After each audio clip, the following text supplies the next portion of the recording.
Book 1 அந்த simple Don பார்த்து கொண்டிருக்கின்றோம். போன செஷன்ல அந்த நாள் துயரகரமான சம்பவம், அதாவது சத்தியவானுக்கு மரணம் ஏற்பட போகும் அந்த நாளில் எப்படி சாவித்திரி விழித்துக் கொள்கின்றாள், எப்படி அவளுடைய நிலை இருக்கின்றது என்பதை பகவான் வர்ணித்திருந்தார்.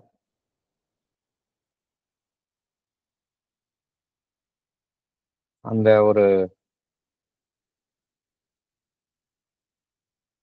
அரைகுறையான விழித்துக் கொண்ட நிலையில் அவள் இருந்தாள் அப்படிங்கிறத பார்த்தோம். இந்த வாழ்வினுடைய இயக்கம் அவளிடம் முழுவதுமாக விழித்தெழவில்லை அப்படிங்கிறத பார்த்தோம்.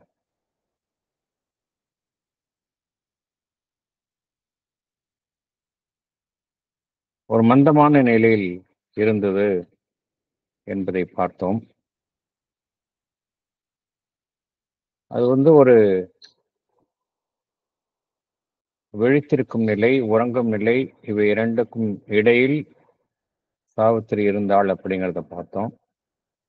அந்த நிலையில அவளுக்கு அந்த துக்கம் குறித்த அந்த உணர்வு அவளிடம் அந்த நிலையில் இல்லாமல் இருந்தது. அது எங்கோ தொலைவில் இருப்பதை போல அந்த ஒரு அரைகுறையான விழித்துக் கொண்ட நிலையில் இருந்தது.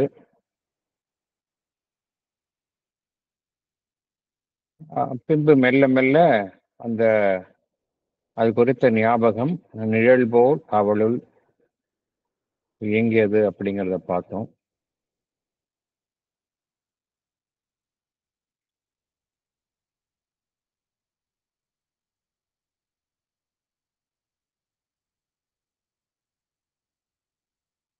அவள் இதயத்தில், அவளுடைய நெஞ்சத்தில்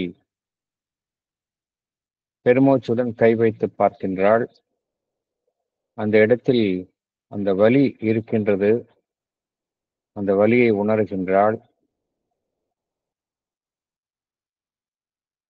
அந்த வலி ஏதோ அவளுள் இயற்கையாகவே எப்பொழுதுமே இருப்பது போல அவளுக்கு தோன்றியது. அது ஏன் அப்படி இருக்கின்றது, எதனால் அப்படி இருக்கின்றது, எங்கிருந்து வருகின்றது என்பதை அவள் அறியாமல் இருந்தாள். மனதினுடைய செயல்பாடு அங்கு இன்னும் முழுமையாக நடைபெறவில்லை.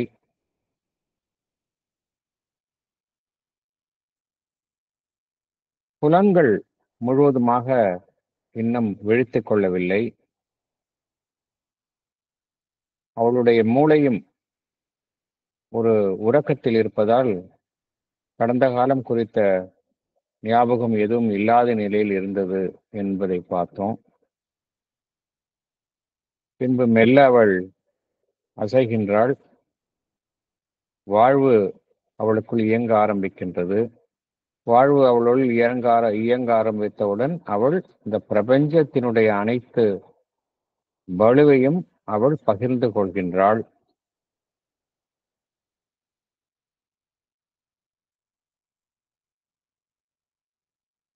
அப்படிங்கிறத நம்ம பார்த்தோம். இப்போ நம்ம பேஜ் 9ல book 1 Canto 1 page 9 lines 307 to 312 அதை பார்க்கலாம்.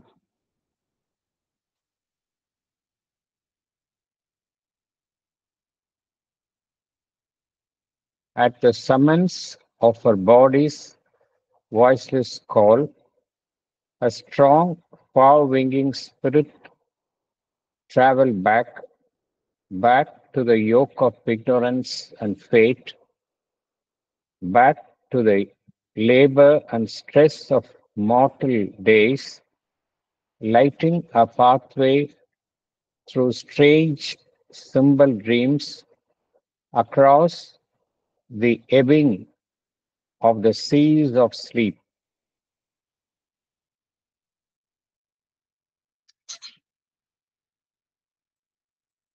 இதற்கு பூத்தாவனுடைய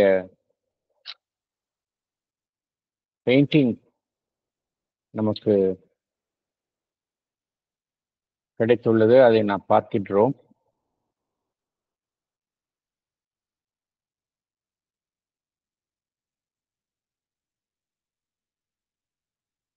அவள் வீழ்த்தி கொண்டவுடன் அவளுடைய உடல் என்ன செய்கின்றது? அவளுடைய மற்ற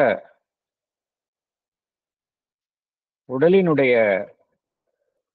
கருவிகளை அது அழைக்கின்றது. ஐம்புலன்களை அழைக்கின்றது. அனைத்தையுமே அழைக்கின்றது. உடல் விழுத்தி கொண்டவுடன் உடலுடன் சம்பந்தப்பட்ட அனைத்து அம்சங்களும் அழைக்கப்படுகின்றன. அவளுடைய ஆன்மன், ஸ்பிரிட், அது அவளுடைய உறக்கத்தில் எங்கெல்லாமோ தொலைதூரத்தில் அது பயணித்திருந்தது. அது மீண்டும் திரும்புகின்றது. வாழ்வினுடைய அந்த சுமையை தாங்குவதற்காக மீண்டும் அவளுள் திரும்புகின்றது.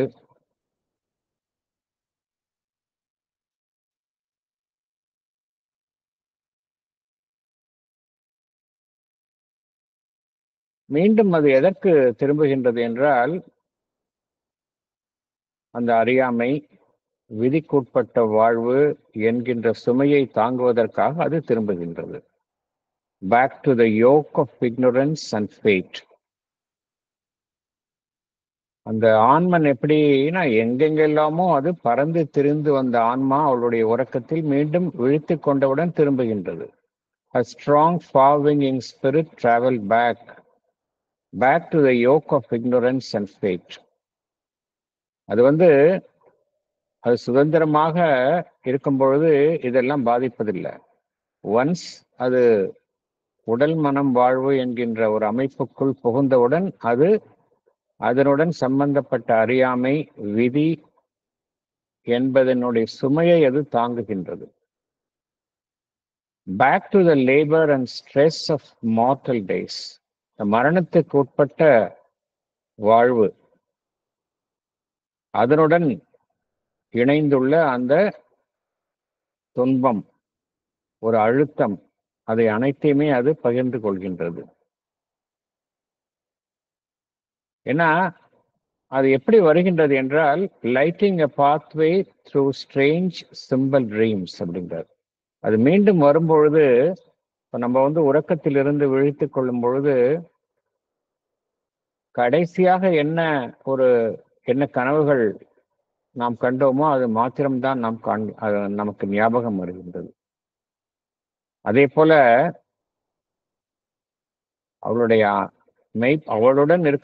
அவள்கிட்ட இருக்கக்கூடிய அந்த மெய்ப்பொருள், ஸ்பிரிட், அது என்ன செய்கின்றது?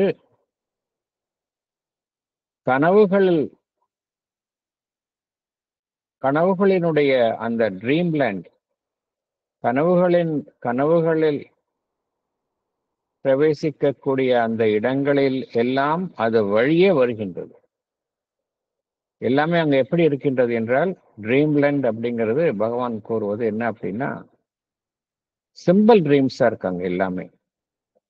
Through strange simple dreams. கனவுகள் இருக்கின்றன. அந்த கனவுகள் எல்லாமே சங்கேத குறியீடுகளாக தென்படுகின்றன. அது வரும்பொழுது அந்த வழி ஒளியூட்டப்படுகின்றது. Lighting a pathway through strange simple dreams அப்படிங்கிறார். Across the ebbing of the seas of sleep அப்படிங்கிறார். இதை எத்துடன் உறக்கத்தை பகவான் எதனுடன் ஒப்பிடுகின்றார் என்றால், உறங்கும் பொழுது ஒரு ஆழ்ந்த சமுத்திரத்தில் நாம் மூழ்கி உள்ளது மாதிரி இருக்கின்றோம். உறக்கம் என்பது நம்மை எந்த நிலைக்கு கொண்டு செல்கின்றது என்றால், ஒரு ஆழமான சமுத்திரத்தில் அமிழ்ந்திருப்பது போல அந்த நிலையில் இருக்கின்றோம். விழித்துக் கொள்ளும்போது என்ன நடைபெறுகின்றது என்றால், எந்த அந்த சமுத்திரம் நம்மை எதில் மூழ்கியுள்ளோமோ அதனுடைய அந்த தண்ணீர் வந்து மெல்ல மெல்ல மெல்ல குறைகின்றது. எப்பிங் அப்படின்னு என்ன அர்த்தம்னா, தண்ணி மேலேந்து கீழே அப்படியே மெல்ல மெல்ல மெல்ல மெல்ல அப்படியே படிப்படியா வடிகின்றது. அதான் எபிங். ஹை டைட்ல பார்த்தோம் அப்படின்னா அலைகள் வந்து மேலா இருக்கும். லோ டைட்ல அப்படியே அலைகள் வந்து கடலுக்குள்ளே செல்வதை பார்க்கலாம். அதான் ebbing of the seas of sleep. இந்த உறக்கம் வந்து இந்த கடல் நீர் வந்து எப்படி மெல்ல மெல்ல மெல்ல விலகி அதனுடைய கரையை கரையை விட்டு மெல்ல மெல்ல விலகுமோ அதே போல இந்த உறக்கம் என்பது விலகுகின்றது, அவளை அவளை விட்டு விலகுகின்றது.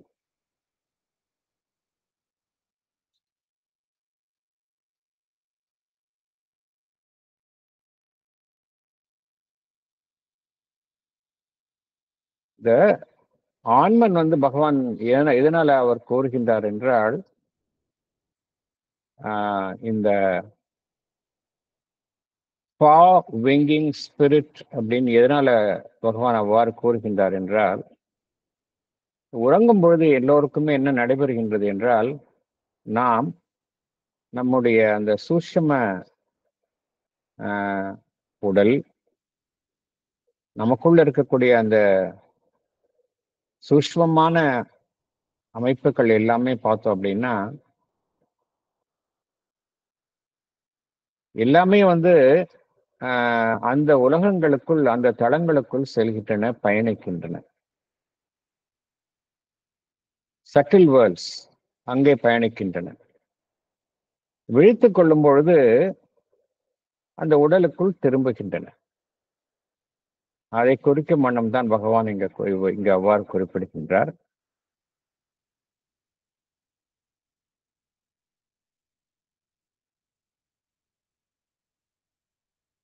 அது என்ன செய்கின்றது, அவ்வாறு மீண்டும் திரும்பும்போது இந்த உலகத்தில் இருக்கக்கூடிய அந்த டென்ஷன், ஸ்ட்ரெஸ் இதெல்லாம் தான் மனிதனுடைய அன்றாட வாழ்வை வந்து வாழ்வில் சந்திக்கக்கூடிய விஷயங்கள்லாம் எப்படி இருக்கு அப்படின்னா, ஸ்ட்ரெஸ், டென்ஷன் இதெல்லாம் தான் சந்திக்கிறோம். இதை அனைத்துமே அது பகிர்ந்து கொள்கின்றது. சுதந்திரமாக இருந்த ஒன்று விழித்துக் கொண்டவுடன் அந்த வாழ்வினுடைய அனைத்து விஷயங்களையும் பகிர்ந்து கொள்கின்றது.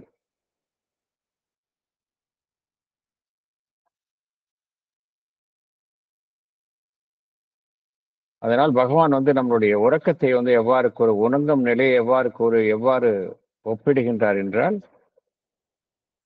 நம்ம அந்த சமுத்திரத்தில் மூழ்கி உள்ள நிலையில் இருப்பது போன்று நிலையில் உறக்கத்தில் இருக்கின்றோம் என்று பகவான் அந்த நிலையை அவ்வாறு ஒப்பிடுகின்றார். விழித்துக் கொண்டவுடன் நம்மளுடைய கான்சியஸ்னஸ், உணர்வு நிலை மீண்டும் திரும்புகின்றது.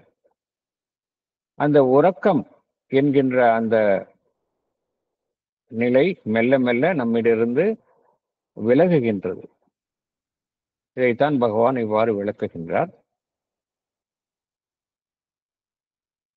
அடுத்து page 9, lines 313 to 316. A house of nature felt an unseen sway, illumined swiftly were lives, darkened rooms, and memories' casements opened on the hours, and the tired feet of thought approached her doors. Savitri விழித்துக் கொள்ளும் பொழுது என்ன நடைபெறுகின்றது என்றால்,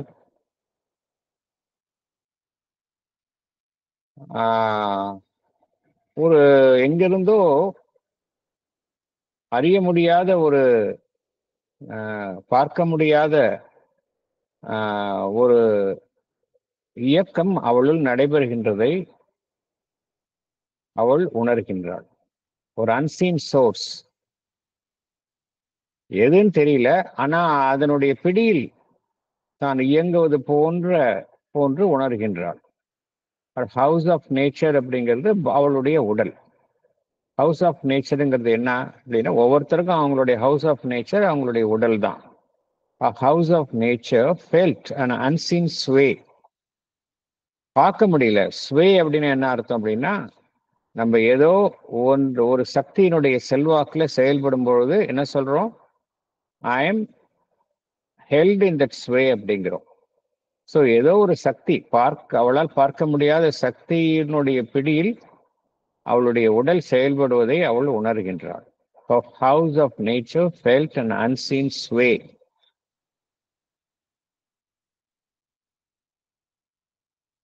அப்பொழுது என்ன நடைபெறுகின்றது? அவளுடைய வாழ்வினுடைய மூலை முடுக்குகள் எல்லாம் ஒளியூட்டப்படுகின்றன. illumined swiftly where lives darkened rooms. அது வரைக்கும் அந்த முடுக்குகள்லாம் இருளடைந்த நிலையில் இருக்கின்றன. விழித்து கொண்டவுடன் என்ன நடைபெறுகின்றது? எல்லாமே ஒளியூட்டப்படுகின்றன. illumined swiftly where lives darkened rooms. And memories casements opened on the hours. உடனே ஞாபகம் வந்து விடுகின்றது. ஞாபகம் என்கின்ற நிலை வந்து விடுகின்றது. மெமரிஸ் கேஸ்மெண்ட்ஸ் என்ன அர்த்தம் அப்படின்னா, கேஸ்மெண்ட் அப்படின்னா என்ன அர்த்தம்னா, ஒரு சுவற்றில் பொருத்தியுள்ள கதவு மாதிரி பொருத்தியுள்ள ஒரு ஜன்னல். அது வழியே நம்ம வெளியில பார்க்கலாம், எட்டி பார்க்கலாம். அதுதான் கேஸ்மெண்ட் அப்படிங்கிறது. ஸோ ஞாபகம் என்கின்ற அந்த ஒரு திறவின் மூலமாக அவள் பார்க்கின்றாள். And memory's casements opened on the hours. அவளுடைய ஞாபக சக்தி முழுவதுமாக விழித்துக் கொள்கின்றது. ஞாபகத்தின் ஊடே அவள் பல்வேறு விஷயங்களை பார்க்க முடியுது. ஏன்னா அது வரைக்கும் அந்த எதுவுமே ஞாபகம் இல்லை. மெல்ல மெல்ல விழித்து கொண்டவுடன் அந்த ஞாபகம் என்கின்ற ஒரு ஜன்னலின் வெளியே அவள் அனைத்து விஷயங்களையும் காண்கின்றாள்.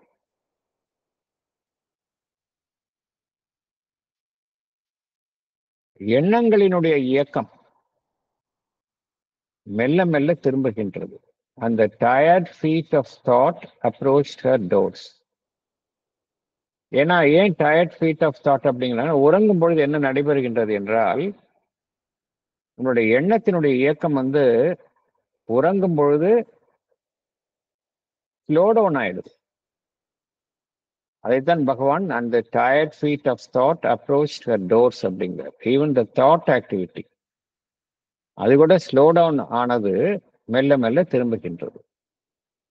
இது விழித்துக் கொள்ளும் நிலையைத்தான் பகவான் அவ்வாறு விளக்குகின்றார்.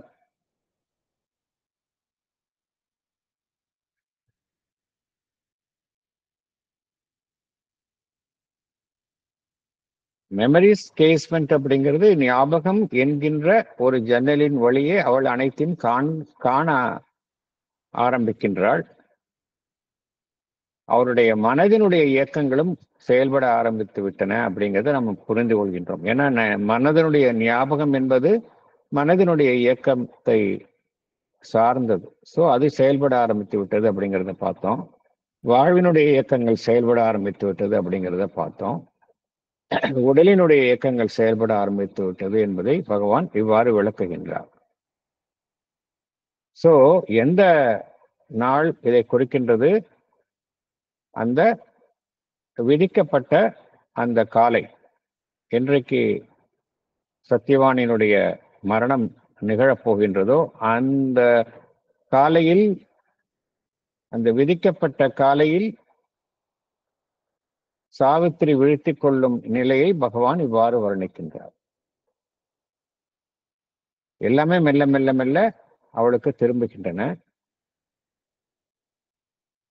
Page 9, lines 317 to 319. All came back to her, earth and love and doom. The ancient disputants encircled her like giant figures wrestling in the night. எப்படி பகவான் விவரிக்கின்றார் என்றால், அவள் மேலும் மெல்ல மெல்ல நன்றாக விழித்துக் கொள்கின்றாள். விழித்துக் கொள்ளும் பொழுது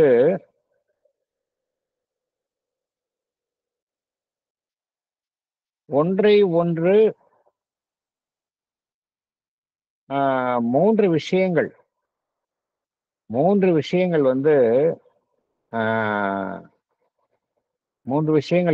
எப்படிப்பட்டது, எத்தகையதாக இருக்கின்றன என்றால்,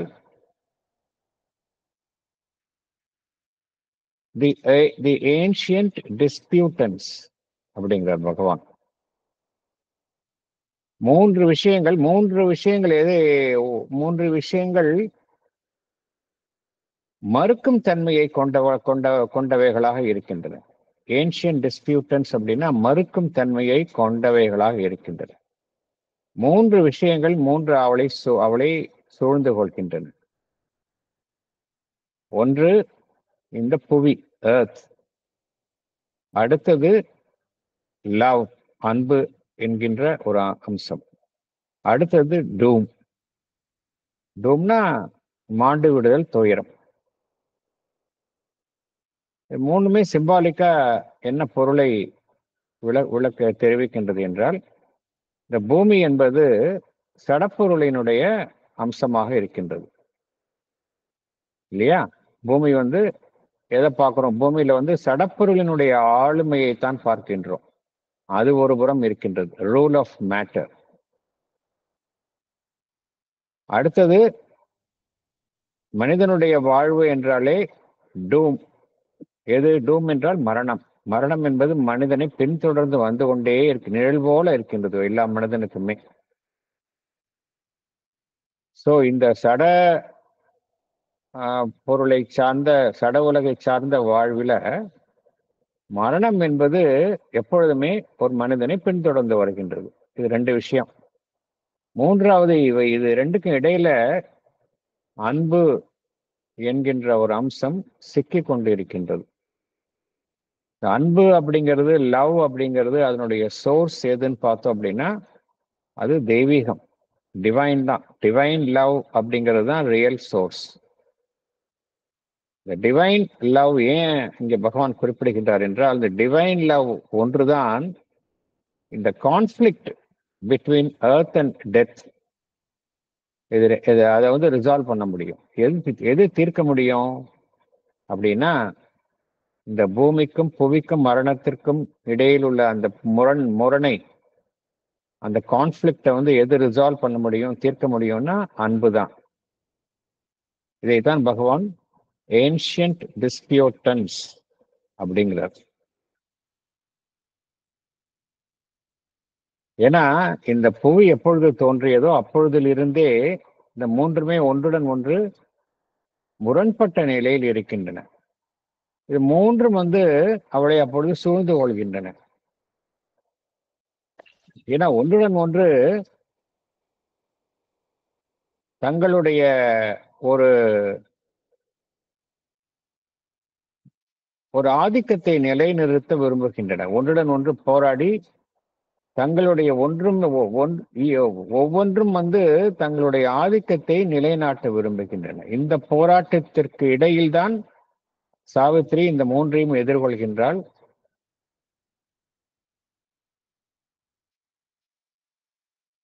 ஏன்னா இதுல என்ன புரிந்து கொள்ளணும் அப்படின்னா, சாவித்திரி எதற்காக இந்த புவியில் அவதரித்துள்ளாள் என்றால், இந்த புவியை காக்கவும், இந்த புவி வாழ்வை ஒரு தெய்வீக வாழ்வாக மாற்றவும் தான் வந்துள்ளார். To save the earth and men. ஆனா இந்த புவி எல்லா விதமான எதிர்ப்புகளையும் தன்னுள்ளே கொண்டதாக இருக்கின்றது. ஏன்னா அது மேட்டர். மெட்டீரியல் ரெசிஸ்டன்ஸ் அப்படிங்கிறது எல்லாம் அதற்குள்ளதான் எல்லா விதமான சாத்தியக்கூறுகளும் இருக்கின்றன, பொட்டென்ஷியாலிட்டிஸ். அது எல்லாம் மேட்டர்ல தான் இருக்கு. அதே சமயம் எல்லா ரெசிஸ்டன்ஸும் அதுக்குள்ளதான் இருக்கு. இதையெல்லாம் சிம்பலைஸ் பண்ற விதமாகத்தான் புவி, எர்த் என்று பகவான் அதை குறிப்பிடுகின்றார். இப்பொழுது அன்பு அப்படின்னாலே என்ன அர்த்தம் அப்படின்னா, அது எதை குறிக்கின்றது என்றால் டிவைன் லவ் தான். டிவைன் லவ் தான் இங்க அன்பு என்பது எப்பொழுதுமே குறிக்கின்றது. இந்த அன்பு ஒன்றுதான் அனைத்தையுமே மரணத்தின் பிடியில் இருந்து மீட்க முடியும். அதே அன்பின் மூலமாகத்தான் சாவித்திரி அந்த சத்தியவானை மீட்கப் போகின்றாள். இது எல்லாமே பார்த்தோம் அப்படின்னா, இந்த மனிதன் இருக்கக்கூடிய புவியில தான் இதெல்லாமே, இந்த மூன்று அம்சங்களும் காணப்படுகின்றன. இதுல அவளும் சரி, அந்த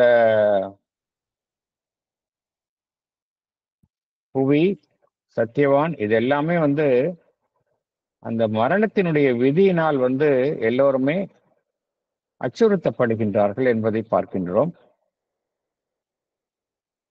இந்த விஷயங்கள்லாம் வந்து இரண்டு மனிதர்களுக்கு இடையே இருக்கக்கூடிய போராட்டம் போல இல்லை. இந்த earth, love and doom, death அப்படிங்கிறது இதெல்லாமே cosmic principles, great cosmic principles. அதனால்தான் இதை பகவான் ஏன்ஷியன்ட் டிஸ்பியூட்டன்ஸ் அப்படிங்கிறார். தொன்றுதொட்டு இருக்கக்கூடிய புவி எப்பொழுது தோன்றியதோ அக்காலம் தொட்டே இந்த மூன்று விதிகளும் இங்கு இயங்கிக் கொண்டே இருக்கின்றன. ஒன்றுடன் ஒன்று போராடுகின்றன, ஒன்றை ஒன்று எதிர்க்கின்றன, ஒன்றின் மீது மற்றொன்று ஆதிக்கம் செலுத்த விரும்புகின்றன. இந்த நிலையில்தான் சாவித்ரி இந்த விஷயங்களை எதிர்கொள்கின்றாள். அடுத்து page 10ல lines 320 to 328. The Godheads from the dim inconscient born awoke to struggle and the pang divine, and in the shadow of her flaming heart, at the somber center of the dire debate, a guardian of the unconsoled abyss, inheriting the long agony of the globe, a stone still figure of high and godlike pain, stared into space with fixed, regardless eyes that saw grief's timeless depths, but not life's goal. இந்த வரிகள் எல்லாமே பார்த்தோம் அப்படின்னா, இந்த 8-9 வரிகள் ஒன்றுடன் ஒன்று தொடர்புடைய வரிகள். அதனாலதான் நம்ம அட் ஸ்ட்ரெச் இதை படிக்கிறோம்.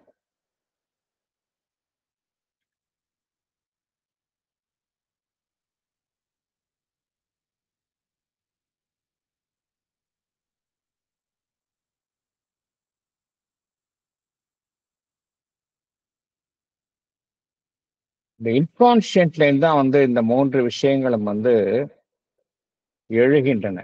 மூன்று விஷயங்கள் பார்த்தோம் இல்லையா? இதனுடைய அது எங்கிருந்து எழுகின்றன என்றால்,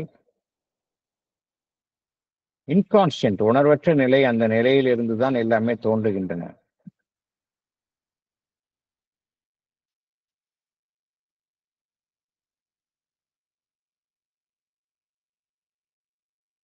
மூன்று விஷயங்களுமே பகவான் எவ்வாறு வர்ணிக்கின்றார் என்றார், த காட் ஹெட்ஸ் அப்படிங்கிறார். ஏன்னா எல்லாத்துக்கும் சோர்ஸ் வந்து டிவைன் தான். மூன்று விஷயங்களுமே பார்த்தோம் அப்படின்னா இதை காட்ஹெட்ஸ் என்று தான் விவரிக்கின்றார்.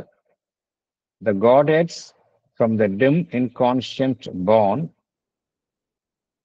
Evoke to struggle and the pang divine அப்படிங்கிறார். அந்த எப்பொழுதுமே ஒன்றுடன் ஒன்று இவைகள் போராடி கொண்டிருக்கின்றன. அதே நிலைக்குத்தான் மீண்டும் திரும்புகின்றன. அந்த வலியை எதிர்கொள்கின்றன.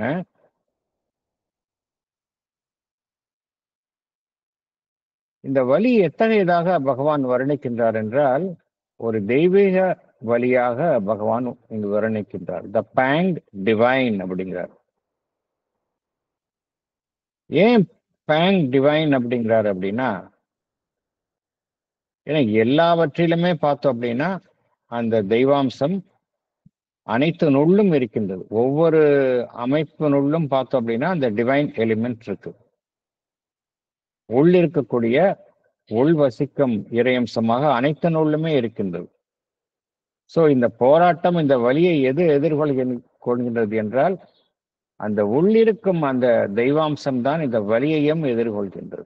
அதனால்தான் பகவான் த பேங் டிவைன் அப்படிங்கிறார். இந்த போராட்டம் வந்து எங்கு நடைபெறுகின்றது அப்படின்னா, இந்த shadow of her flaming heart அப்படிங்கிறார். அவளுடைய இதயம் வந்து ஒரு கொழுந்து விட்டு எரிகின்றது. ஒன்று எரியும் பொழுது அதனுடன் கூடவே பார்த்தோம் அப்படின்னா, வெளிச்சம் அப்படின்னா அது கூடவே வந்து நிழல் இருக்கும். அந்த நிழல்ல தான் இந்த விஷயங்கள்லாம் காணப்படுகின்றது. இந்த போராட்டம், இந்த 3 விஷயங்களுக்கும் இடையில் உள்ள போராட்டம் அங்குதான் காணப்படுகின்றது. At the somber center of the dire debate அப்படிங்கிறார்.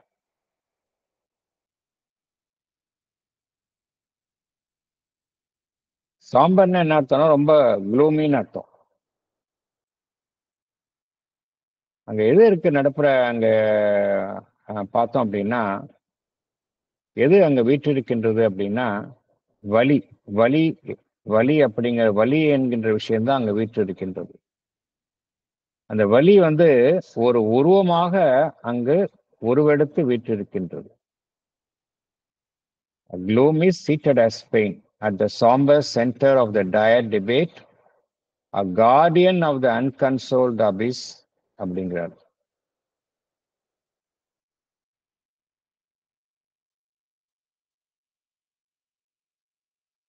ஏன் கார்டியன் ஆஃப் த அன்கன்சோ பகவான் என்ன காரணத்தினால கார்டியன் ஆஃப் த அன்கன்சோல்ட் அபிஸ் அப்படின்னு சொல்றாரு அப்படின்னா,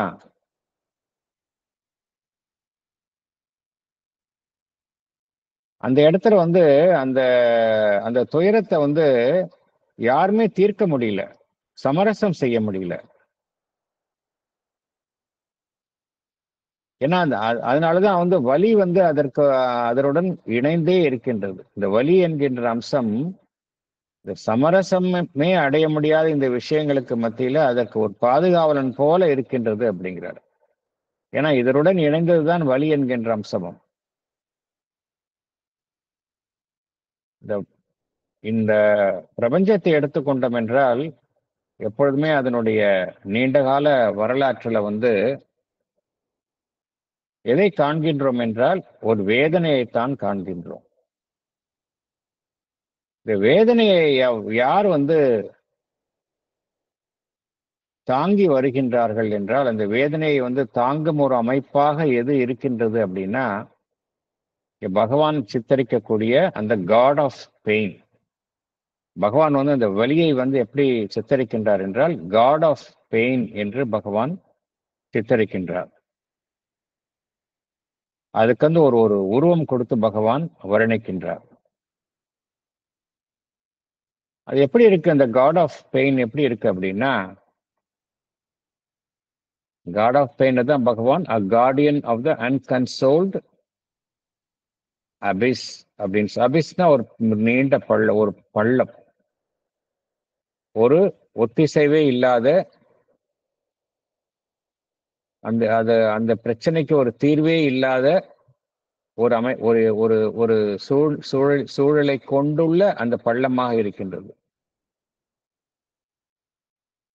A guardian of the unconsoled abyss, inheriting the long agony of globe. ஏன்னா இந்த புவி எப்பொழுது இருக்கின்றதோ அப்பொழுதிலிருந்தே அந்த துன்பம் வேதனை என்பது தொடர்ந்து வந்து கொண்டே இருக்கின்றது. சோ இது என்ன எல்லாத்தையும் அனைத்தையுமே வந்து எது வந்து உடனிருந்து தாங்கி வருகின்றது என்றால் இந்த god of pain. A stone still figure of high and godlike pain அப்படிங்கிறார். அது எப்படி இருக்கு அப்படின்னா, a stone still figure, ஒரு கற்சிலை போல அந்த வலி என்கின்ற ஒரு அம்சம் தாங்கி வருகின்றது. A stone still figure of high and godlike pain. அது எப்படி இருக்கு அப்படின்னா, ஒரு எந்த விதமான ஒரு உணர்ச்சியும் இல்லாம இருக்கு. அதைத்தான் அவர் ஸ்டோன் லைக் அப்படிங்கிறாரு, ஸ்டாயிக் அப்படிங்கிறாரு. வந்து ஒண்ணுமே அது வந்து எந்த இடத்துல எதுவுமே பார்க்க முடியல. அது வந்து ஸ்டோன் லேக் அப்படின்னா என்ன அர்த்தம் அப்படின்னா, எந்த விதமான உணர்ச்சியும் பார்க்க முடியல. அந்த வலியை வந்து அமைதியுடன் அது தாங்கிக் கொண்டே இருக்கின்றது. அது எங்கோ தொலைவில் பார்த்து கொண்டே இருக்கின்றது. ஒரு எங்கோ தன் பார்வையை ஒரு இடத்துல வந்து எங்கோ தொலைதூரத்தில் பொருத்தி கொண்டு பார்த்து கொண்டே இருக்கின்றது. எதை பார்க்கின்றது என்றால் அந்த எப்பொழுதுமே இருக்கக்கூடிய அந்த துயரத்தின் ஆழத்தை அது பார்த்த வண்ணம் இருக்கின்றது. எது இருக்கின்றது என்றால் அந்த காட் ஆஃப் பெயின், கற்சலை போன்று அந்த துயரத்தினுடைய ஆழத்தை பார்த்த வண்ணம் இருக்கின்றது. அது அவ்வாறு இருப்பதனால வாழ்வினுடைய அந்த இலக்கு என்ன, வாழ்வினுடைய நோக்கம் என்ன என்பதை அது காண தவறுகின்றது. A stone-like figure of high and god-like pain stared into space with fixed, regardless eyes that saw grief's timeless depths, but not life's goal. இப்போ ஒருத்தங்க பெயின்ல ரொம்ப வேதனையிலே இருக்கிறாங்கன்னா அவங்களுக்கு வாழ்க்கையில எந்த விஷயத்திலும் பிடிப்பு இருக்காது இல்லையா? வேற எதை பத்தியும் அவங்களுக்கு தெரியாது. வாழ்வில் முன்னேறணும், இதை சாதிக்கணும், அதை சாதிக்கணுங்கிற விஷயமே அவங்களுக்கு அந்த சமயத்துல எதுவுமே இருக்காது. ஒரு வேதனை, வலி, வேதனை, துயரம், இதனோட ஒரு தீவிரமான நிலையில் இருக்கிறவங்களுக்கு வேற எதை பத்தியுமே சிந்தனை இருக்காது. அந்த நிலையைத்தான் பகவான் விவரிக்கின்றார்.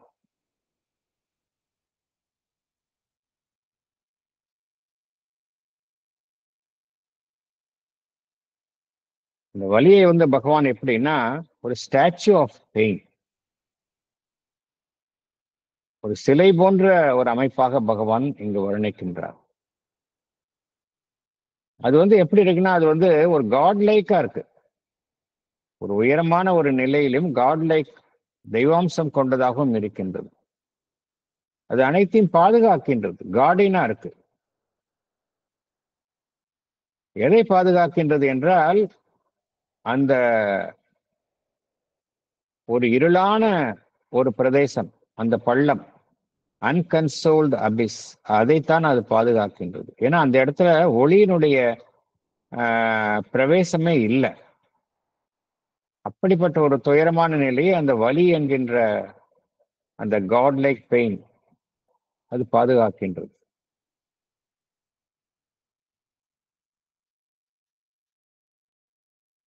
இது எல்லா வலியினுடைய ஒரு பிரதிநிதியாக பகவான் இங்க சித்தரிக்கின்றார். வலி அப்படிங்கிற அம்சத்தினுடைய ஒட்டுமொத்த பிரதிநிதியாக பகவான் அதை சித்தரிக்கின்றார்.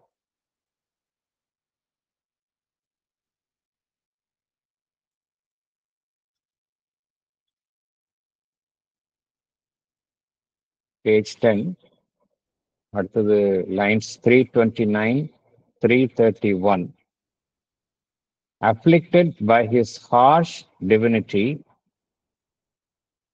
bound to his throne, he waited unappeased the daily oblation of her unwept tears அப்படிங்கிறார். Again, இது யார சொல்றாரு அப்படின்னா காட் ஆஃப் பெயின். இந்த பெயினை பகவான் எப்படி சித்தரிக்கின்றார்? வலியினுடைய கடவுள் அப்படிங்கிற நிலையில சித்தரிக்கின்றார். காட் ஆஃப் பெயினை பத்தி தான் சித்தரிக்கின்றார். பெயினுடைய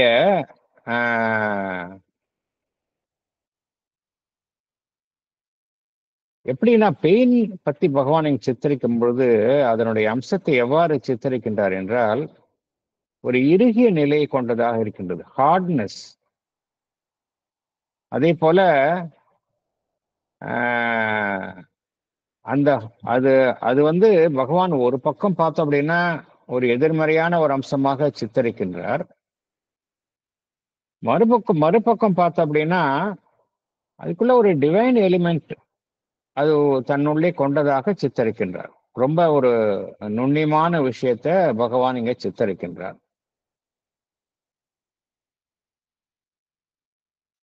வலி பார்த்தோம் அப்படின்னா மிகவும் துயரத்தையும் வேதனையும் தருகின்றது. அதை மறுக்க முடியாது, யாருமே மறுக்க முடியாது. ஆனா அந்த வலியை எந்த அளவுக்கு நாம் ஒருவர் தாங்கிக் கொள்கின்றாரோ அந்த அளவிற்கு அவரால் என்ன செய்ய முடியும் என்றால் அனைத்திற்கும் மூலமான அந்த பரம்பொருளை தெய்வாம்சத்தை எட்ட முடியும். வலியின் மூலமாகவும் ஒருவர் அந்த தெய்வாம்சத்தை எட்ட முடியும்.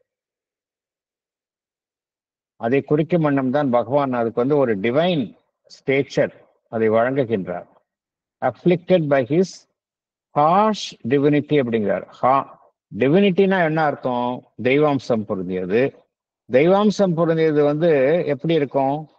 ஃபுல் ஆஃப் கம்பேஷனா தான் இருக்கும், ஃபுல் ஆஃப் லவ் இருக்கும். ஆனா இங்க எப்படி டிஸ்கிரைப் பண்றார் பகவான் அப்படின்னு பார்த்தோம் அப்படின்னா, அப்ளிகேட் பை ஹிஸ் ஹார்ஷ் டிவினிட்டி. ஹார்ஷ்னா எப்படி? ஹார்ஷ்னா ரொம்ப கொடூரமா அப்படிங்கிற. கொடூரமான டிவினிட்டி அப்படிங்க எப்படி இருக்க முடியும் அப்படின்னா என்ன அர்த்தம் அப்படின்னா, அந்த வலியின் மூலமாக கூட ஒருவர் அந்த இறைவனை நாட முடியும். அந்த ஒரு கருத்தை தான் பகவான் இங்க குறிப்பிடுகின்றார். அந்த வலியினுடைய கடவுள் வந்து அதனுடைய இருக்கையில வந்து ஒரு எங்கும் அசையாமல் அங்கும் அங்கும் நகராமல் இருக்கின்றார். இருந்து கொண்டு என்ன செய்கின்றார்? Bound to his throne. அந்த வலியினுடைய கடவுள் பவுண்ட் டு ஹிஸ் த்ரோன். யார் இங்க இல்லை? இதெல்லாம் எங்க இருக்காங்க அப்படின்னா சாவித்திரியினுடைய இதயத்தில் இருக்காங்க. ஞாபகம் வச்சுக்கணும், சாவித்திரியினுடைய இதயத்தில் இருக்கக்கூடிய அந்த அம்சத்தை தான் பகவான் இங்கே விளக்குகின்றார். சாவித்திரியினுடைய இதயத்துல bound to his throne he waited unappeased அப்படிங்கிறார். அந்த வலி வந்து எதற்கும் வந்து மசிவது இல்லை. அன்அப்பீஸ்ட் என்ன அர்த்தம்? எதற்குமே வந்து அது இறங்குவதாக இல்லை. எதன் மீதும் அது இரக்கம் கொள்ளவில்லை. He waited unappeased. எதற்கு அப்படின்னா, the daily ablation of her unwept tears அப்படிங்கிறார். இது ரொம்ப பியூட்டிஃபுல்லா பகவான் டிஸ்கிரைப் பண்றார். அப்ளேஷன் அப்படின்னா என்ன அர்த்தம் அப்படின்னா, நம்ம வந்து இறைவனுக்கு ஒன்றை சமர்ப்பிப்பது, ஒன்றை ஆஃபரிங், அதுதான் அப்ளேஷன் அப்படிங்கிறது. இந்த டெய்லி அப்ளேஷன். அந்த சாவித்திரி வந்து எதை வந்து அந்த வலி என்கின்ற கடவுளுக்கு வந்து தினமும் நிவேதனமாக வழங்குகின்றாள் என்றால், அவள் உதிர்க்காத கண்ணீர் அப்படிங்கிறார். டியர்ஸ் அப்படின்னா வெப்ட் டியர்ஸ்னா தெரியும். டியர்ஸ்னாலே என்ன அர்த்தம்? கண்ணீரை உதிர்க்கலாம், நம்ம கண்ணீர் விடுறோம் நம்ம, அது வந்து வெப்ட் டியர்ஸ். ஆனால் சாவித்திரி வந்து அப்படி கிடையாது. சாவித்திரி வந்து எந்த விதமான இமோஷன்ஸையும் வெளியில காட்டிக்கவே இல்லைன்னு படித்தோம். அதனால்தான் வந்து அவள்கிட்ட எப்படி இருக்கு? அந்த கண்ணீர் வந்து உதிர்க்காத நிலையில் இருக்கின்றது. The daily oblation of her unwept tears. So அவள் எதை வந்து அந்த நிவேதனமாக அந்த வலியினுடைய கடவுளுக்கு தினமும் அவள் சமர்ப்பிக்கின்றார் என்றால், அவள் உதிர்க்காத கண்ணீர். பட் அதற்கெல்லாம் வந்து அந்த வலியினுடைய கடவுள் வந்து மசிவதாக இல்லை. He waited unappeased. The daily ablation of her unwept tears அப்படிங்கிறார். சாவித்திரி வந்து புலம்புவதோ கூப்பாடு இடுவதோ கிடையாது. அவளுடைய நேச்சர் அப்படி கிடையாது.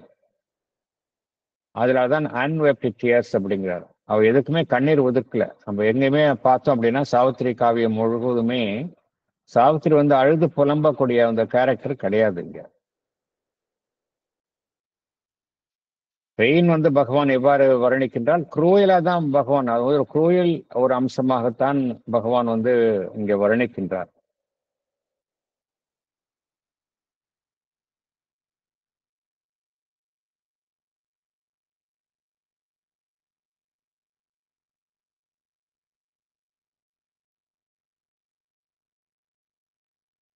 Page 10, line 332 to 335. All the fears, question of man's hours relived, the sacrifice of suffering and desire, earth offers to the immortal ecstasy, began again beneath the eternal hand. All the fears, question of man's hours relived. சாவித்திரி வீழ்த்திக் கொள்கின்றாள், full awareness வந்துடுது. So மனிதனை எதிர்கொள்ளும் அனைத்து கேள்விகளும் அவள் எதிர்கொள்கின்றாள். வாழ்வினுடைய நோக்கம் என்ன? ஏன் துயரங்களை ஒரு மனிதன் எதிர்கொள்கின்றான் என்று மனிதனுக்கு தோன்றும் அனைத்து கேள்விகளையும் அவளும் எதிர்கொள்கின்றாள். All the fierce question. ஏன்னா கொஸ்டின்ஸ் எல்லாம் நம்மளால எப்படி இருக்கு, மனிதனுக்கு எழக்கூடிய கேள்விகள்லாம் பார்த்தோம் அப்படின்னா வாழ்வு குறித்த கேள்விகள்லாம் ரொம்ப ஃபியர்ஸா இருக்கு. அதுக்கு சரியான பதிலை யாரும் கொடுக்க முடியாது. வாழ்வில் எவ்வளவு துயரங்களை சந்திக்கின்றோம், எவ்வளவு விஷயங்கள் நடக்கின்றன, அதுக்கெல்லாம் அந்த அந்த அதுக்கான காரணங்களை யாருமே சொல்ல முடியாது. அது குறித்த கேள்விகளுக்கு யாரும் பதிலே சொல்ல முடியாது. All the fierce question of man's hours relived. அதெல்லாம் மீண்டும் அவள் எதிர்கொள்கின்றாள்.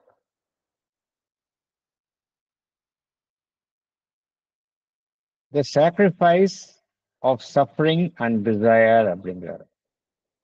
இது இந்த உலகத்துல பார்த்தோம் அப்படின்னா, உலகத்துல உலகம் எப்பொழுது தோன்றியதோ அப்பொழுதிலிருந்தே அந்த துன்பம் இருக்கின்றது. ரெண்டு விஷயம் இருக்கு அப்படிங்கிறார் பகவான். ஒன்று suffering, suffering at all levels இருக்கு. அதே போல டிசையர், டிசையர் இல்லை அப்படின்னா எதுவுமே வாழ்வுல மேல் நோக்கி இயக்கமே இருக்காது. டிசையர் ஒன்றை அடைவது, அந்த டிசையர் அப்படிங்கிறது ஒன்றை தனதாக்கி கொள்வது அப்படிங்கிற ஒரு நிலையைத்தான் டிசையர் அப்படிங்கிறாரு.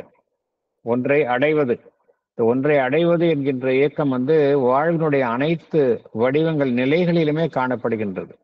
கீழ்நிலையிலிருந்து மேல்நிலை வரைக்கும் காணப்படுகின்றது. ஸோ இந்த புவியில இந்த ரெண்டு விஷயம் எப்பொழுதுமே இருக்கின்றது, சஃபரிங் அண்ட் டிசையர் அப்படிங்கிறார். சஃபரிங் அண்ட் டிசையர் புவி ஒரு சாக்ரிஃபைஸா, ஒரு தியாகமாக வழங்குகின்றது. யாருக்கு வழங்குகின்றது? The sacrifice of suffering and desire, earth offers to the immortal ecstasy. சாஸ்வத தன்மையுடன் உடைய அந்த பரம்பொருளுக்கு புவி இந்த விஷயங்களை வழங்குகின்றது, நிவேதனமாக செலுத்துகின்றது அப்படிங்கிறார். The sacrifice of suffering and desire, earth offers to the immortal ecstasy. Began again beneath the eternal hand அப்படிங்கிறார். இட்டர்னல் ஹேண்ட்ன்னு யாரோட ஹேண்ட் சொல்றாரு அப்படின்னா, சாவித்திரியின் மூலமாக அப்படிங்கிறார். ஏன்னா சாவித்திரி தான் சஃபரிங்கும் எதிர்கொள்கின்றார். டிசையர் என்கின்ற அமைப்பும் அவளின் மூலமாக வெளிப்படுத்தப்படுகின்றன. இதெல்லாம் புவியை சார்ந்த விஷயங்கள். மீண்டும் அது சாவித்திரி மூலமாக மீண்டும் இங்கு ஒரு அர்ப்பணிப்பாக வழங்கப்படுகின்றன. The sacrifice of suffering and desire, earth offers to the immortal ecstasy, began again beneath the eternal hand அப்படிங்கிறார்.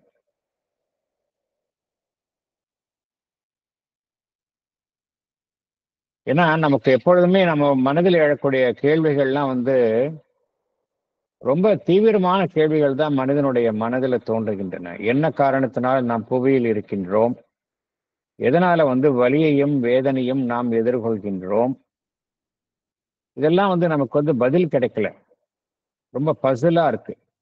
இந்த கேள்விகள் தான் சாவித்திரியும் எதிர்கொள்கின்றது. ஏன் என்ற கேள்வி எப்பொழுதுமே மனிதனை தொடர்ந்து வந்து கொண்டிருக்கின்றது. அதே கேள்விதான் சாவித்திரியும் எதிர்கொள்கின்றாள். அதனால மனிதன் மனிதன் எப்பொழுதுமே பகவான் என்ன கூறுகின்றார், மனிதன் தற்காலத்தில் எதிர்கொள்ளும் அந்த சஃபரிங் அண்ட் டிசைரும் பார்த்தோம் அப்படின்னா அது எதை குறிக்கின்றது என்றால், it is a sacrifice that earth offers to the immortal divine. இப்போ அது என்ன, அது இதன் மூலமாக என்ன அடைய முடியும் அப்படி ஏன் பகவான் இவ்வாறு கூறுகின்றார்? இம்மார்டல் எக்ஸ்டசி அப்படிங்கிறார். எக்ஸ்டசின்னா என்ன அர்த்தம்? பரவசம், ஆனந்த பரவசம். அது எப்படி சஃபரிங்கும் சரி டிசைரும் சரி, இது எப்படி ஒருத்தரை ஆனந்த பரவசத்திற்கு இட்டு செல்லும்? அதன் மூலமாக எப்படி ஒருவர் ஆனந்த பரவசத்தை, சாஸ்வதமான ஆனந்த பரவசத்தை அடைய முடியும் அப்படின்னா, பகவான் மீண்டும் மீண்டும் என்ன கூறுகின்றார் என்றால், சஃபரிங் அந்த டிசையர் அப்படிங்கிறது மேம்புறத்துல தான் இருக்கு. ஆனா அதோடைய ரூட்ல எது இருக்குன்னு பார்த்தோம் அப்படின்னா, மனிதனுடைய சஃபரிங் அண்ட் டிசைர் இதற்கு ரூட்ல எது இருக்கு அப்படின்னா, மூலத்துல என்ன இருக்கு அப்படின்னா, ஆனந்தம் தான் இருக்கு. இந்த ஆனந்தம் அப்படிங்கிற விஷயம் இல்லை அப்படின்னா, இந்த உலகத்துல எதுவுமே வந்து உயிர் வாழ முடியாது. ஸோ எது வந்து உண்மை அப்படின்னா, இந்த எர்த்லி எக்ஸிஸ்டன்ஸ்ல எது உண்மை அப்படின்னா, ஆனந்தம் தான் உண்மை. ஆனா மேற்புறத்தில் நம்ம எதிர்கொள்றது suffering and desire. So suffering and desire மூலமாகத்தான் ஒருவர் போக போக பரிணாமத்துல எதை எட்ட முடியும் அப்படின்னா, இந்த ஆனந்தம், டிவைன் டிவைன் அந்த ஆனந்தம், டிலைட், டிவைன் ஆனந்தா அதை எட்ட முடியும். அதற்காகத்தான் பகவான் இந்த வரியை வந்து பகவான் குறிப்பிடுகின்றார். The sacrifice of suffering and desire earth offers to the immortal ecstasy அப்படிங்கிறார்.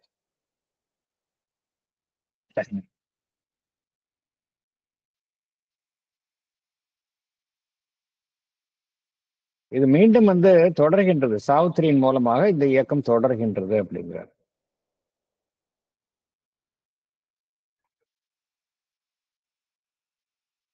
Page 10, line 336 to 338. Awake, she endured the moment's serried march and looked on this green, smiling, dangerous world and heard the ignorant cry of living things அப்படிங்கிறார். எப்படி இருக்கு அந்த தருணங்கள்லாம் எப்படி எப்படி போகுது அப்படின்னா, நிறைய எண்ணற்ற தருணங்களை கடந்துதான் நம்ம வாழ்வு வந்து பயணிக்கின்றது. அந்த எண்ணற்ற தருணங்கள் அதனுடைய அது கடந்து செல்லுதல் எப்படி இருக்கு அப்படின்னா, ஒரு group of soldiers, army soldiers வந்து அவங்க மார்ச் பண்ணும்போது எப்படி இருக்கு, அவங்க ஒரே வரிசையில நின்று அப்படியே அணிவகுத்து செல்வார்கள் இல்லையா, அதுதான் செரீடு மார்ச் என்பது. செரீடுனா அணி அணியா செல்றது. அப்படியே அத்தகைய நிலையில்தான் தருணங்கள் நம்ம வாழ்வில் செல்கின்றன. அதன் ஊடே he endured the moments serried march. அந்த தருணங்கள் கடந்து சென்றாலும் அந்த சாவித்திரி அதையெல்லாம் எதிர்கொண்ட வண்ணம் இருக்கின்றாள். and looked on this green smiling dangerous world. உலகத்தை வந்து பகவான் வந்து இப்படி எல்லாம் விவரிக்கின்றார். முதல்ல கிரீன், அவள் இருக்கக்கூடிய அந்த வனப்பகுதியில எப்படி இருக்கு, எல்லாம் பச்சை பசையிலன்னு எல்லாமே இருக்கு. புன்னகையை தாங்கிய வண்ணம் இருக்கின்றது, மகிழ்ச்சியை தாங்கிய வண்ணம் இருக்கின்றது. கிரீன் ஸ்மைலிங், ஏன்னா எல்லாமே இயற்கை அப்படி இருக்கு. அதே சமயம் டேஞ்சரஸ் வேர்ல்டு அப்படிங்கிறார். ஏன் டேஞ்சரஸ் வேர்ல்ட்னா, அதே நாள்ல இதே நிலையில தான் அந்த மரணமும் சம்பவிக்க போகின்றது. அதனால்தான் பகவான் டேஞ்சரஸ் வேர்ல்டு அப்படிங்கிறார். And heard the ignorant cry of living things. அவளை சுற்றி நிறைய இருக்கின்றது, வாழும் இனங்கள் இருக்கின்றது. அவை அனைத்துமே சத்தம் எழுப்பிக் கொண்டு இருக்கின்றன. அந்த சத்தம்லாம் எப்படி இருக்குன்னா, இக்னோரண்ட் கிரை, அதுக்கு வந்து எதுவுமே தெரியாது. ஒரு அறிவுள்ள விஷயங்களாக, அறிவுள்ள ஒரு ஒலியாக அது எல்லாமே காணப்படவில்லை. எல்லாமே இக்னோரண்ட் கிரை. அத்தகைய நிலையில்தான் அவள் இருக்கின்றாள் அப்படிங்கிறார். அடுத்து page 10, lines 339 to 340. Amid the trivial sounds, the unchanging scene, her soul arose confronting time and fate. இதெல்லாம் இந்த ஒலிகள்லாம் எப்படி இருக்கு அப்படின்னா, ஒரு இன்சிக்னிபிகண்ட், ட்ரிவியல் என்ன அர்த்தம், அதுக்கு எந்த விதமான ஒரு சிக்னிபிகன்ஸும் கிடையாது, எந்த விதமான ஒரு முக்கியத்துவம் கிடையாது. இந்த ஒலிகள்லாம் இருக்கு. அப்ப அத்தகைய நிலையில் தான் அந்த ஒலிகளை அவள் கேட்கின்றாள். amid the trivial sounds, the unchanging scene. இது வந்து ஒவ்வொரு நாளும் இப்படிதான் இருக்கு. ஒவ்வொரு நாளும் அந்த சீன் எப்படி பார்த்தோம் அப்படின்னா, எந்த விதமான மாறுதலும் கிடையாது. சேம் சீன் இல்லையா, ஒரே இயக்கம். வாழ்வில் அப்படித்தானே இருக்கு, ஒரே இயக்கத்துல தான் நம்ம எல்லாமே சுத்திக்கிட்டே இருக்கிறோம். amid the trivial sounds, the unchanging scene, her soul arose confronting time and fate. அவருடைய ஆன்மன் வந்து எதற்கு எதிராக எழுகின்றது அப்படின்னா, காலம், விதி, டைம் அண்ட் ஃபேட். ஏன்னா அன்றைக்கு வந்து அவள் எதிர்கொள்ளக்கூடிய விஷயம் காலத்திற்கு உட்பட்டு இருக்கின்றது, விதிக்கு உட்பட்டு இருக்கின்றது. இதை இரண்டும் இவை இரண்டுக்கும் எதிராக அவள் எழுகின்றாள். அவளுடைய ஆன்மன் எழுகின்றது. Her soul arose confronting time and fate. மனிதனாக பிறந்தவன் யாரா இருந்தாலும் சரி, அவன் காலத்திற்கு உட்பட்ட ஒரு அமைப்பாகத்தான் இருக்கணும், விதிக்கு உட்பட்ட அமைப்பாகத்தான் இருக்கணும். இதுல தப்பிக்க முடியாது.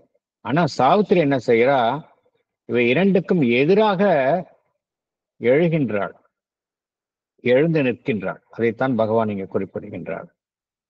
கான்ஃபரண்டிங்னா எதிர்கொள்றது, ஒன்றை நேருக்கு நேராக சந்திக்கிறது தைரியத்துடன். அதுதான் பகவான் குறிப்பிடுகின்றார்.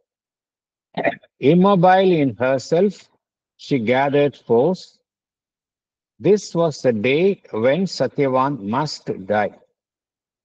So அவளுடைய அந்த புற ஜீவன் எப்படி இருக்கு அப்படின்னா, இயற்கை, அவளுடைய இயல்பு எந்த விதமான ஒரு சலனமும் இல்லாமல் இருக்கின்றது. இம்மொபைல், அசைவற்று இருக்கின்றது. ஆனா உள்ள இருக்கக்கூடிய ஆன்மன் விழிப்புற்ற நிலையில் இருக்கின்றது. சோல் தான் இட் ஹஸ் அரைசன்னு பார்த்தோம் இல்லையா? ஆனா ஆன்மன், வெளியில புற இயல்பு அப்படியே எந்த விதமான ஒரு அசைவற்ற நிலையில் இருக்கின்றது. ரெஸ்ட்லெஸ்ஸா இல்லை, அவள் அஜிடேட் ஆகல, ஆனா சைலண்டடா இருக்கா, அமைதியாக இருக்கின்றார். ஏன்னா ஒருத்தர் எப்பொழுது அமைதியாக இருக்கின்றார்களோ அப்பொழுதுதான் அவர்களால் ஒரு விஷயத்தை தைரியமா எதிர்கொள்ள முடியும். அத்தகைய நிலையில் சாவித்திரி இருக்கின்றார். அவள் குற்றருக்கருடைய அனைத்து சக்திகளையும் அவள் தன் வசமாக்கி கொள்கின்றாள். ஏன்னா அது அப்பொழுதுதான் அவள் எதிர்கொள்ளக்கூடிய அந்த மாபெரும் அந்த கிரைசிஸ் போராட்டத்தை அவள் எதிர்கொள்ள முடியும். ஏன்னா அந்த போராட்டம் என்ன அப்படின்னா, this was a day when Satyavan must die. Satyavan இறக்க போகும் அந்த நாள், அதை எதிர்கொள்வதற்கு அவள் தயாராக இருக்கின்றாள்.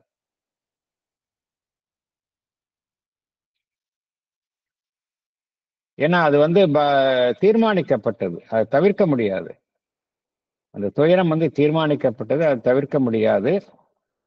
ஸோ அவள் இதை சந்திப்பதற்கு எவ்வித தயக்கமும் இல்லாமல், தைரியத்துடன், எவ்வித சலனமும் இல்லாமல் தயாராக இருக்கின்றாள். புறத்தில் தான் அவளுக்கு எந்த விதமான அசைவற்ற நிலையில், சலனமற்ற நிலையில் இருக்கின்றாள். ஆனால் அவளுடைய ஆன்மன் விழிப்புடன் எதிர்த்து நிற்கும் தன்மையை கொண்டதாக இருக்கின்றது. இந்த ஒரு கருத்தை தான் பகவான் இந்த வரிகளில் குறிப்பிடுகின்றார். இத்துடன் இந்த கேண்டோ 1 முடிவடைகின்றது.